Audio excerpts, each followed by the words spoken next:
Hey folks, I'm Gene Della Sala, president of Audioholics, and today we are here with Hugo Rivera, Vice President of Marketing.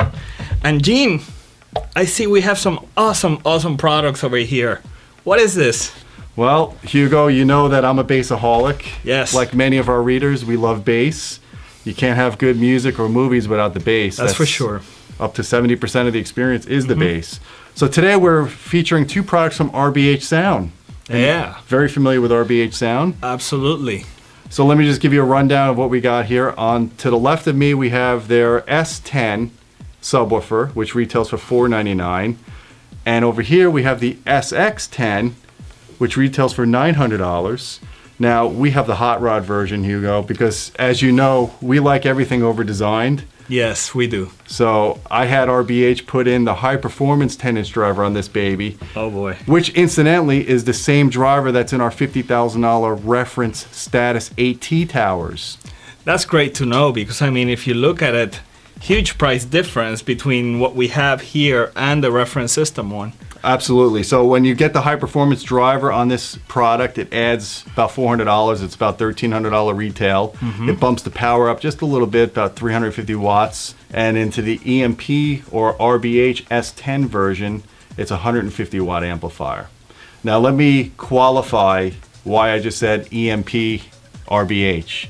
Basically, RBH has its sister company, EMP, which sells their products online. Correct. And what they did was they took their RBH S10, which is a $500 sub, and they packaged it with a 5-channel speaker system, compact speakers, excellent performing little satellite speakers, and they're selling the whole system online for $649. That's a really good deal. That's a killer deal. We put that system in a room for a dentist friend of ours, and it just rocked his room much better than the Cube speakers they replaced. Yeah. You know, something interesting that I'm looking over here is that I don't see any ports, you know? Well, you know, it's not a sealed subwoofer like you would think. There's no port on the front, there's no port on the back, so the only other place there could be a port is underneath it, and we will show you that exactly why they did that. And let me tell you why. Basically, there's 3 reasons why they put the port on the bottom.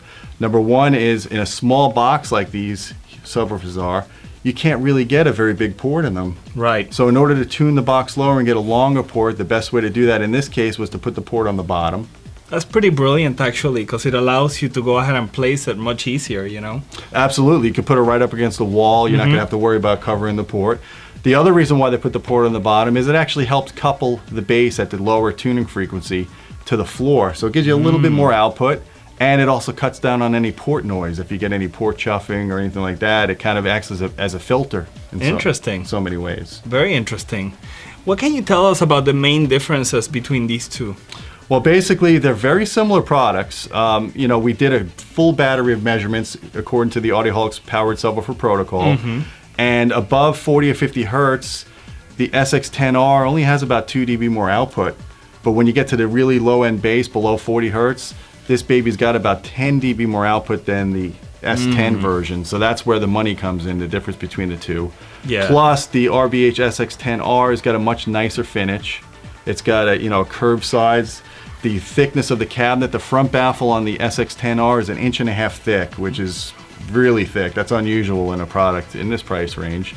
And whereas the S10 is 3/4 inch all around, which is still good. I mean, these are still rigid cabinets, no hollow boxes here. They're well braced. No, for sure. They're well braced. They're well stuffed. And there are some other differences too. The driver's a little bit different on this one. This one's got a stamped basket. The S10's got a stamped basket, which is done for budgetary reasons. Right. Whereas the SX10 and the SX10R both have cast baskets. The SX-10R's got a substantially bigger motor structure. Yes. Which allows the driver to have more throw, more output. To be honest with you, most of the cases, I would recommend people get the stock version, the SX-10 for $900. Right. I think it's a much better value. Even though the SX-10R is a far more capable driver, in a box that's this small with only a 350 watt amp, you're only getting a few dB more output below 40 hertz. Right. And in most cases, you really don't need that much output. You could couple it in the room anyways. So I would recommend, save yourself the money in most scenarios, especially in smaller rooms, and go with the SX-10, not the SX-10R. Excellent. Are there anything else that you can go ahead and add about these? How about the grills? Because I saw the grills that were pretty interesting. Yeah, actually. you know, that's another thing too. A lot of companies at the lower budgets, they'll give you a cheap plastic grill, and then they'll say, oh, the grill doesn't matter. Well, that's BS, because the grill does matter. You want a rigid grill too. And what I love about the grills on these products is they're MDF. They're not made out of cheap plastic. So they're very tight. The grill cloth is very snug around it. You're not going to get any noise from the grill. And, you know, they make the product look nice too. I think you leave them wrong for most of the cases. You know, the other thing we should talk about is the amplifiers. Both of them have basically line level input amplifiers. They don't have any speaker level, so you can't plug speakers into them. They have an adjustable crossover. They don't have a crossover defeat, so you want to crank it all the way up. And the SX-10R actually has balanced inputs. That's interesting. Which is a nice added feature. I agree. And auto on, auto off, detachable power cord, and that's basically it. Just to give you some more tech information, when we measured these subs, the S-10 received our small baseaholic rating, which means it's appropriate for a room about 1,500 cubic feet or less, whereas the SX-10R received our medium room size, which is good for 1,500 cubic feet to 3,000 cubic feet.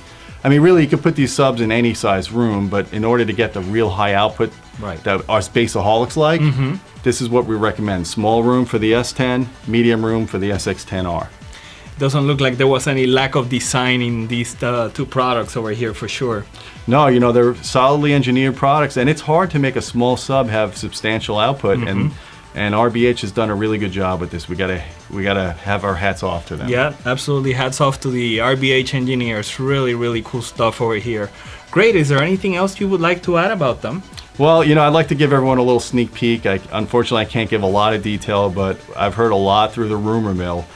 RBH is going to be coming out with some really interesting products around CEDIA time. We're going to see some new stuff that they've never done before.